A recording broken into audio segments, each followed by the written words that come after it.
Hey, pet lovers. Today we're talking about 5 foods you should never give your dog. First is chocolate, which is very dangerous because it contains theobromine and caffeine that can damage their heart and nervous system.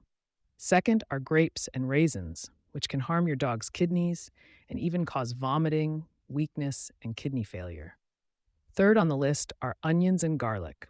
They contain chemicals that destroy red blood cells and can lead to anemia, whether raw or cooked. Fourth is avocado, which has a toxin called persin that may cause vomiting, diarrhea, and breathing problems.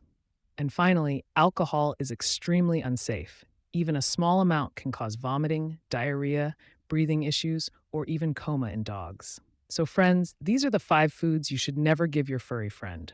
But don't worry, there are safe and healthy treats like carrots, apples, and boiled chicken. If you